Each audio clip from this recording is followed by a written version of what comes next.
ఇక్కడ English from the Kerala Story. Kerala Story అనే movie it has triggered more controversies all over India. మొత్తం వివాదాలు create చేసింది. అదేంటో చూద్దాం. The Kerala Story released on 5th May amid controversies. అంటే controversies మధ్యలో విడుదలైంది. అమిడ్ కాంట్రవర్సీస్ అంటే మధ్య. ఇప్పుడు కాంట్రవర్సీస్ అంటే ఏంటి? వివాదాలు. ఓకే, వివాదాల మధ్యలో విడుదలైంది. ఇక్కడ కేరళ మూవీ రిలీజ్ అంటే మీరు ఒకటి అబ్జర్వ్ చేయాలి. ఎప్పుడు కూడా గ్రామటికల్ గా వాళ్ళు ఫాలో కావాల్సిన అవసరం లేదు. న్యూస్ పేపర్ ఆర్టికల్స్ రాసేటప్పుడు, మూవీ చూస్తున్నప్పుడు కూడా. మీకు ఒక పర్ఫెక్ట్ ఎగ్జాంపుల్ ఇస్తా. ఇక్కడ ద మూవీ రిలీజ్డ్ అంటే దాని మీనింగ్ ఏంటి? మూవీ రిలీజ్ అయ్యింది అని. గ్రామటికల్ గా చూస్తే the movie was released, the movie has been released. అది ప్యాసివ్ వాయిస్ లో ఉంది. కానీ వాళ్ళు గ్రామర్ ని ఫాలో చేసేంత స్పేస్ అక్కడ ఉండదు కాబట్టి డైరెక్ట్ గా రాస్తారు. ఓకే, అట్లనే it has been helped by Sudipto Sen అనే వ్యక్తి, అతను director. It has been helped అంటే హెల్ప్ అంటే ఏంటి అంటే డైరెక్టర్ ఫిలిం. ఇక్కడ డైరెక్టెడ్ అనేది కామన్ అయిపోయింది. దాని ప్లేస్ లో మీరు హెల్ప్డ్ యూజ్ చేయొచ్చు. Helped. Okay, it has been helped. While watching movie you can see the titles వచ్చేటప్పుడు ఏమని వస్తుంది? డైరెక్టెడ్ బై అని మాత్రమే వస్తుంది కదా, అంతే. ఎందుకు మరి ఇట్లా చెప్పొచ్చు కదా, ఇట్ హాస్ బీన్ డైరెక్టెడ్ అని మొత్తం గ్రామాన్ని రాయొచ్చు కదా? అవసరం లేదు. ఎందుకంటే డైరెక్టెడ్ బై అని చెప్పినా కూడా సేమ్ మీనింగ్, రైట్? అందుకే వాళ్ళు స్కిప్ చేస్తారు while writing the reports or while making the title cards and anything like that, right? ఇక్కడ ఏంటి? It has been directed by ఏంటి? సుదీప్తో సేన్ అనే వ్యక్తి చేత దర్శకత్వం చేయబడింది సినిమా అని చెప్పడానికి. డైరెక్ట్ చేసింది అతను. Okay, by. ఇక్కడ మీరు చూస్తే టైటిల్ కార్డ్స్ లో డైరెక్టెడ్ బై, ప్రొడ్యూస్డ్ బై అని మాత్రమే వస్తుంది. అది క్లియర్. ఇక్కడ అండ్ బ్యాంక్ రోల్డ్ అంటే produced and supported. Produced by Vipul Shah. The movie has been bankrolled by Vipul Shah అని చెప్తున్నా. అంటే ప్రొడ్యూస్డ్ బై అనే అర్థంలో వస్తుంది. బ్యాంక్ రోల్ అనేది దానికి in the place of that we can use in the advanced context. Okay, గుర్తుపెట్టు. ఇక్కడ కూడా ప్రొడ్యూస్డ్ బై అనే వస్తుంది తప్ప హ్యాస్ బీన్ ప్రొడ్యూస్డ్ బై అని వస్తుంది టైటిల్ కార్డ్స్ లో never. The film stars Adah Sharma in the lead role. Adah Sharma lead role లో నటించింది ఈ మూవీలో. ఓకే, వెల్, కనిపిస్తుంది, నటిస్తుంది అని కూడా చెప్పొచ్చు. ఎందుకంటే ఒక ఫిలిం గురించి మాట్లాడేటప్పుడు మనం సింపుల్ ప్రెజెంట్ నే ఫాలో అవుతాం. ఎందుకనేది ఒక క్లాస్ లో ఉంది, నేను లింక్ ని షేర్ చేస్తాను. ఇక్కడ the film has already crossed. ఇక్కడ ఇంకొకటి, let me come back. The film stars Adah Sharma in the lead role అంటున్నాం కదా. కొన్ని ఎగ్జాంపుల్స్ తీసుకున్నాం. Adipurush stars Prabhas in the Rama role. రాముని రోల్ లో నటిస్తున్నాడు ప్రభాస్ ఆది పురుష్ లో.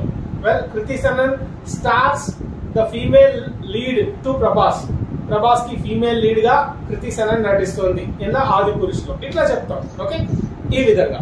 Ustaad Gabbar Singh stars Pawan Kalyan in the lead role. అంటే ఉస్తాద్ భగత్ సింగ్ లో పవన్ కళ్యాణ్ లీడ్ రోల్ లో నటిస్తున్నాడు, ప్రధాన పాత్రలో నటిస్తున్నాడు. ఓకే, ఈ విధంగా చెప్తాం. Well, the film has already crossed 80 crore mark at the box office దగ్గర ఆల్రెడీ 80 కోట్ల మార్క్ ని దాటేసింది ఈ cinema. Okay, the film has already crossed. Present perfect. Okay, the film has already crossed. Film అనేది singular కాబట్టి has తీసుకున్నా. Already crossed, ఇప్పటికే దాటేసింది 80 crore mark. అంటే 80 కోట్ల మార్క్ ని దాటేసింది ఎట్ ద బాక్స్ ఆఫీస్ దగ్గర.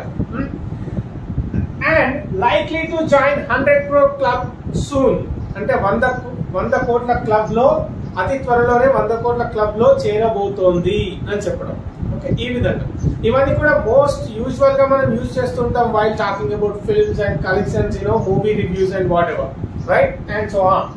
ఇక్కడ the film has been made tax free in some BJP rule states. The film has been made tax free. అంటే ఎంటర్టైన్మెంట్ ట్యాక్స్ ఉంటుంది కదా, దాని నుంచి వాళ్ళు ఎగ్జెంప్షన్ ఇచ్చిండు కొన్ని స్టేట్స్ లో. Especially in the BJP rule states లో the film has been made tax free. ఆ ఫిలిం కి ట్యాక్స్ అనేది తీసేయబడింది, మినహాయింపు ఇవ్వబడింది అని చెప్పడం. Has been made tax free. Okay, by. ఇక్కడ however it's been banned in some other states. It's been banned. Okay, కొన్ని రాష్ట్రాల్లో ఆ మూవీ బ్యాన్ చేయబడింది because of its sensitive subject or controversial subject of the film. It has been banned in some other states. ఇక్కడ రెండు కూడా passive voice లో ఉన్నాయి. It's been made tax free in BJP rule states లో ఆ మూవీకి tax ని exam చేశారు, ట్యాక్స్ ఫ్రీగా చేసేసారు మూవీని. ఇక్కడ మాత్రం హవెవర్ కానీ it's been banned in some other states, కొన్ని స్టేట్స్ లో ఆ మూవీని బ్యాన్ చేశారు, ఇంక్లూడింగ్ కేరళ, తమిళనాడు అండ్ వెస్ట్ బెంగాల్. 3 రాష్ట్రాల్లో the movie has been ban చేశారు. Okay, but the movie has brought audience to the theatre through word of mouth. నోటి మాట ద్వారా ప్రచారం ఎట్లా ఉంటది, నేను చూసి నీకు చెప్తా, నువ్వు చూసి ఇంకో 10 మందికి చెప్తావు, ఇట్లా వర్డ్ ఆఫ్ మౌత్ స్ప్రెడ్ కావడం అనేదే the biggest success of the movie.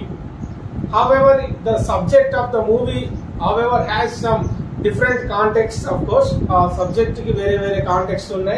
Majoritarian, minority, majoritarian versus minoritarian things, and majority religion versus minority religion. So many things are there. Of course, let's keep them aside. Great, and it's brought audience to the theaters. Theaters ni teeskochindi. Brought. The movie has brought audience to the theaters. Theaters ni audience ని, ప్రేక్షకులని theatres కి తీసుకొచ్చింది. Brought ఇది కూడా present perfect, తీసుకొచ్చింది.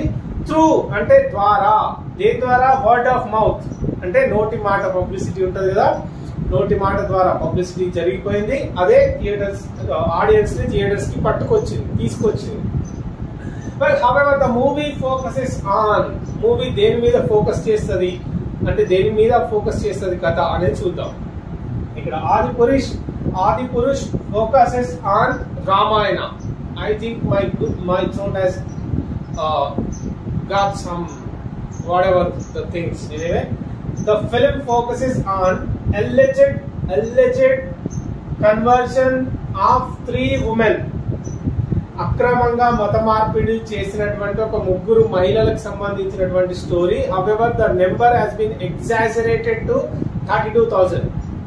జరిగింది 3 women గురించే story. The main story is about the 3 women who have actually been allegedly converted into the another religion, and ముగ్గురు మత మార్పిడి చేయబడినటువంటి 3 మహిళల గురించి జరిగిన కథ.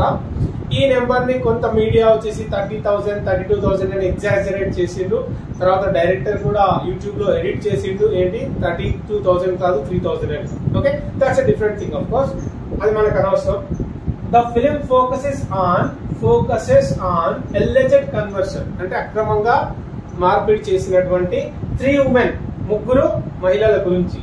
ఫ్రమ్ కేరళలో ఉన్న 3 మహిళల్ని అక్రమంగా మత మార్పిడి చేసిండు forcefully, who are then forced to join the terrorist outfit ISIS. Okay, ఇక్కడ ISIS అనే టెర్రరిస్ట్ గ్రూప్ లో జాయిన్ చేసిండు, ఫోర్స్ చేసి వాళ్ళని. ముందు మత మార్పిడి చేసి తర్వాత 3 మహిళల్ని మత మార్పిడి చేసి ISIS అనే టెర్రరిస్ట్ గ్రూప్ లో జాయిన్ చేసిండు. దీని మీదనే స్టోరీ ఫోకస్ చేస్తుంది అనేది కథ. Okay, the film focuses on alleged conversion of 3 women from Kerala who are then forced to join the terrorist outfit ISIS. Okay, ee vidhanga manam cheptam. So guys, this is what about the Kerala story. And some people are supporting the movie, and whereas some are protesting against the content of this movie. Okay, anyway, it has divided India into 2 groups and the internet into 2 groups. There have been hot debates all over the internet, and more things happening around this movie. However, the movie is likely to hit at least 200 to 250 crores. Anyway, so this is what we can learn from this movie.